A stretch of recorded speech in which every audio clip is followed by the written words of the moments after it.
Think about it. Think about it. Think about it. Think about it. About it. Think about it. Think about it. About it. Think about it. Think about it. About it. Think about it. Think about it. About it. Think about it. Think about it. About it. Think about it. Think about it. About it. Think about it. Hey, my kings and queens, good morning, good afternoon, good evening. Whenever you're looking at this video, it's the right time. So the one question I get a lot now with all the uncertainty going on is, Joe, how do I stay motivated? Like, how do I stay driven to continue to do the things that I want to do or that I inspire to do with all this uncertainty going on? And it's a legitimate question. I mean, let's just call a spade a spade. How do you stay motivated? Well, I'm going to show you five ways that will help you stay motivated no matter the circumstance. And number one is the most important way. Number one is knowing yourself. And we've talked about that before. But the reason why I keep going back to this is because, believe it or not, some of you are still not even doing anything remotely close to what you want to do. And I can relate. I understand. You know, you get stuck in a rut. You get stuck in a situation where you feel like you need the money. You can't travel. I'm too old. It's too late. That's BS, guys. I'm telling you. You live once. You don't know when your expiration date is coming, so just do what you have to do. Now, if you have to slow pace it and start doing a couple hours here, a couple hours there towards your passion, that's okay. But do something. If you know that you're truly passionate about it, then you need to move forward with it. And you have to analyze, seriously, is it really your passion? Is it something you're just interested in, or are you passionate about it? And I'm not talking about what your mother said you should be interested in, or pleasing your wife, or pleasing your kids, or doing something that the general public thought they think you should be doing. I'm saying, what makes you happy? Go out and find that and start contributing time to that, because you don't know how long you have left. The also thing you need to do with knowing yourself is knowing how you get to your maximum potential. If you've ever gone to the gym, if you ever worked out, if you ever ran miles, any of that, you've had that time where you just be like, yeah, I know I got it. I'm giving it my all. Like, I'm feeling in the zone. Track that. Figure out what happened that day. What'd you do before that? What'd you eat? How many hours of sleep did you get? What music are you listening to? And now you need to filter all of that into producing that mentally in your mind. So even when those things are not going on, you can duplicate that. That's how you keep the motivation going. So number one, knowing yourself. Number two is your circle. We've talked about this plenty of times. I mean, I really don't even have to go over this again, but you have to have the right circle. The right circle is being around people who are like-minded and have the same interests and likes that you have. Now, they don't have to be just like you, but they have to have similar interests as you. Why? Because there's going to be times where you need that pick-me-up. There's going to be times where you need to pick them up. It's a lot easier to do that when you're around people who are like-minded, okay? Also, you need mentors. You need mentors who have done what you're looking to do. Because at the end of the day, you're going to need a leader. You're going to need a guide. You're going to need somebody to kind of lead you around along the path that you're trying to get to. Make sure they're doing it on a level of integrity, obviously, but you need those people who will be helping you along the way. So your circle is very, very important. Number three is keep educated. And I'm not talking about schools and degrees. Yes, those are great. But at the end of the day, if you know what you're passionate about and it doesn't require a degree, I'm telling you right now, go out and get educated on that craft, on that industry that you're looking to do. Again, you live once. So it's not about getting the piece of paper. If you need it, get it. I'm not telling you not to, but if you know specifically for your industry, specifically for the career or the hobby that you like and that you're passionate about, you need to go get educated on that level and make sure that you're staying afloat of everything that's going on and you have the latest technology or whatever the case you need for that career. Make sure you get it and stay educated. Number four, you need to track your progress. Now, this is a big one too, guys, because you have to understand how the brain works is if you're trying to strive for perfection, you're going to fail. You don't strive for perfection, you strive for progression. You want to progress. That's what we are, a work in progress. You hear me say it all the time. So if you can track where you started and see slowly where you're going, that's going to keep you motivated because you're going to see that progression happening. That's just like losing weight. That's just like working out. You start doing it for that 28 to 30 days. That's called a routine. The reason for that is because, or a habit, I should say. The reason for that is because you start to see those gains. You start to see the progression. You start to feel good about yourself. You get confident, and that keeps you motivated. So number 4, track your progress. And then lastly, number 5, you already know. You got to fail. Okay, with success comes failure. With failure comes success. You can't have one without the other.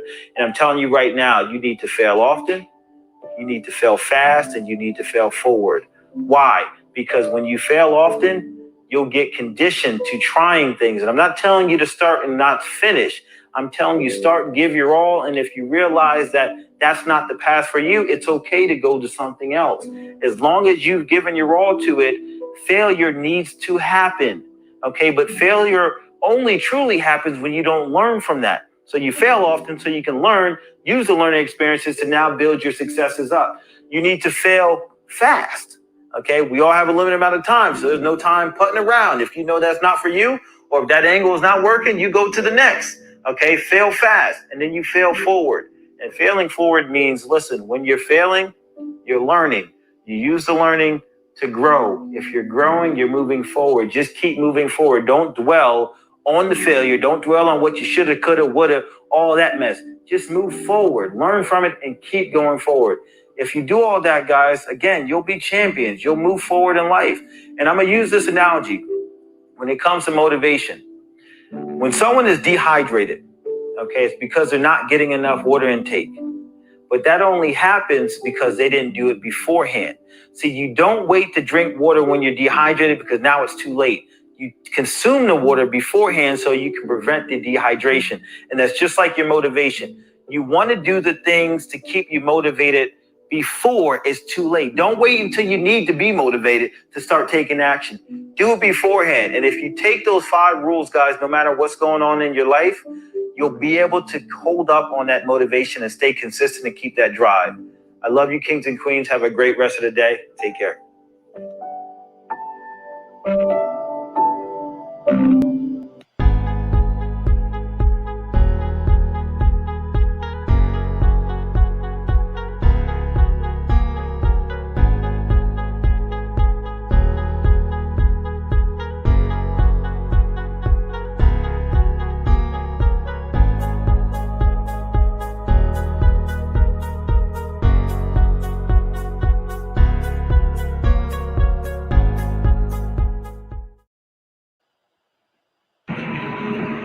So good morning, good afternoon, good evening, my kings and queens.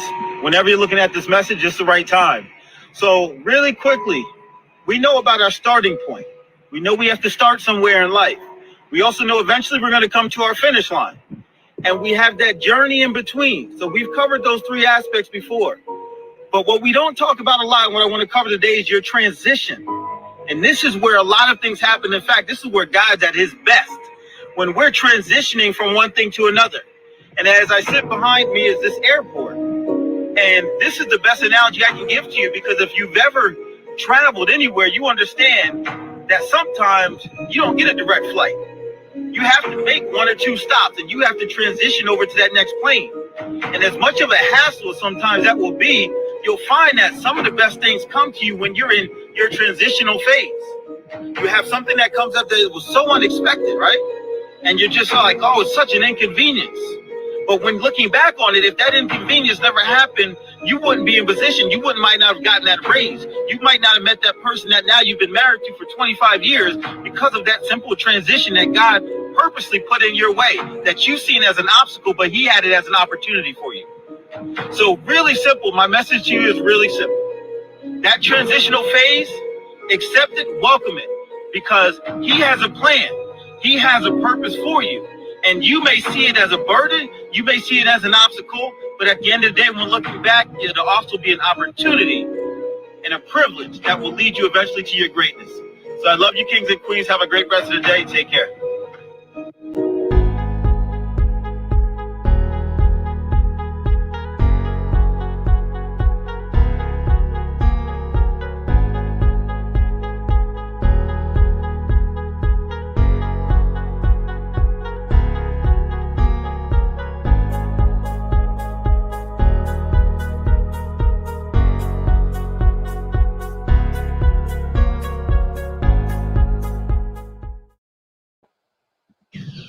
Good morning, good afternoon, good evening, my kings and queens. Whenever you're looking at this message, it's the right time. So I want to share with you guys really quickly four ways today that you can grow in your faith. Yes, we're going to grow in our age. Can't stop that. Some of us are growing in our physicality. That's awesome. But the most important area that you need to grow in, that's going to be very important and paramount in your life, is growing in your faith. So I want to share with you four simple ways that you can do that. Number one, you want to listen to the word. You have to listen to the word that God's given to you. Okay. And I'm not just talking about hearing it, but when you listen, you're actually taking in the message and not just hearing the tone or the sound. So listen to the word. Number two, you have to believe in the word. Now you've received it. You received the word. Now you have to believe it. Okay. Without the belief, it goes to the wayside. Number three, you have to now speak it. You have to speak the words. Why? This is going to do two things. Well, when you're speaking to someone, you never know who needs to hear that message. So ultimately, you're helping someone else out.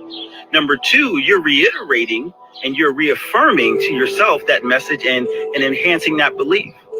And number four, you have to take action. Okay, that action could be multiple things. I mean, it could be giving back. It could be volunteer work. It could be money. It could be time. It could be all of the above, but it's also involving spreading that word that God has given to you. And he will be very clear in his message if, again, you go back to number one and you listen. So number four was the action. Let's go back and recap. Number one, you have to listen to the word. Number two, you have to believe in the word. Number three, you have to speak the word. And number four, you have to take action on the words that are given to you. I love you, kings and queens. Have a great rest of the day. Take care.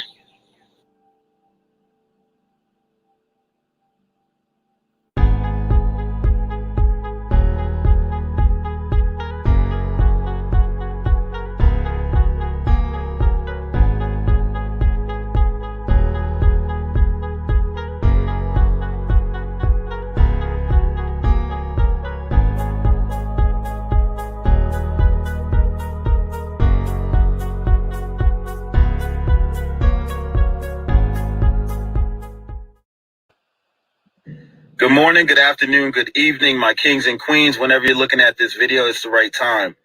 So something I had to kind of reiterate to myself and my mental is while you're worrying, God's already working. He's already working in your favor. So let go of that worry. And we're all human. We're all a work in progress. Hence why we have to constantly remind ourselves and constantly condition ourselves to understand that God has a plan. And because we don't know the plan sometimes, we start to panic.